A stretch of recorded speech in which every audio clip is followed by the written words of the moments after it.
bir er toba etsinip bir gelinin ulgaygysy adamsy bir gün namaz okuysun, bir gün öýde dehret kılanyny görsünip nagadar gözlerden yaş dökýe, bir gün men adamymdy kellesine ak börük koyup mescide gaşyn uğraýsa dip nagadar ogluň şokla göz yaş aktyrýa, bir gün dädemiziň namaz okuyanyny göräsek dip bir gün enemiziň toba edenini eşitasak dip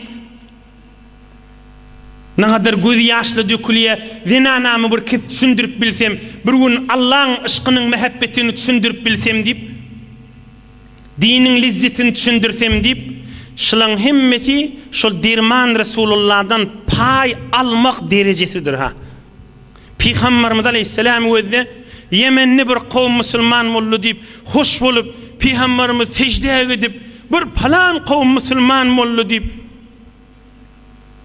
bir yurtda adamly musulman boldy dip secde edip şolara hayır dua etip turşuny özü nagadar adamlar var özünün doğundan çürüyüm gözünden yaş aktarıp bir pirlerin yanına ya ulamaların yanına men doğunumma necire tövbe ettirsem kam deyip gözünden düğme döküveti hi aydanımız edenek ahuncan enatamız himmemiz bir yolu girasa deyip yürekleri yanıglı şol Peygamberimiz aleyhissalatu vesselam'dan bir ümmeti da bir pay almaktır haşa. Ya ne kadar nefer öz içerisinden de öz tanıyan adamsı öz ovasını ya mahallesini ya şehrini ya hem dövresimizdik ya hem danışkasımızdık ya hem otağısımızdık kulasın bir tanışmıştık emme bilye şun dinin haberi yok şunu oğrin dua edip Allah'ın huzuruna Allah'dan şunu tövbe diliye Resulullah aleyhisselam'ın bir bereketinden şu Müslümanın kursağına damcıdığının alamatı da şu. Yoksa buna hamana daşından neymi, hamana olayacak sana neymi diyecek de şayet de ne kadar aydın olsun ay sana neymi deyip emmem yürü eden akta.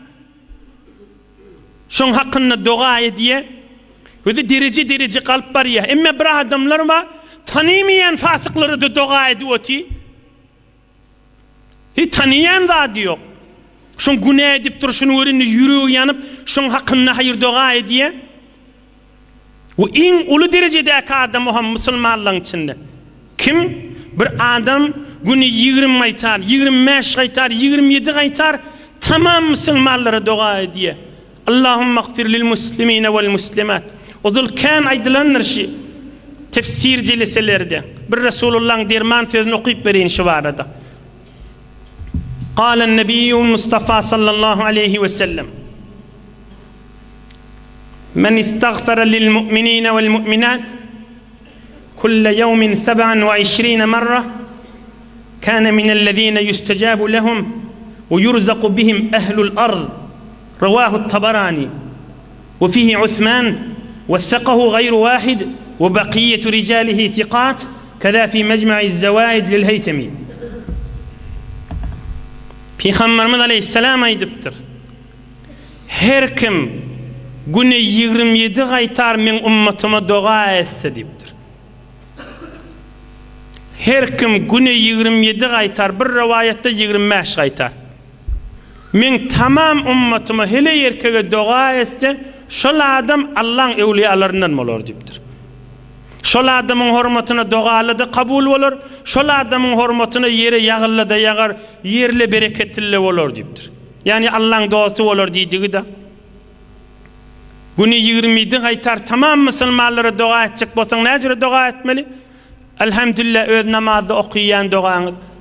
Allahümme gfirli ve li valideyye ve li ustadiyye ve li cemi'il mu'minine vel mu'minat. Neştada goýsaň da waliya. Yok Arapça bilýän bolsaňyz Allahümme gfir lil muslimine vel muslimat. Allahümme gfir lil mu'minine vel mu'minat. Bijireseň de waliya.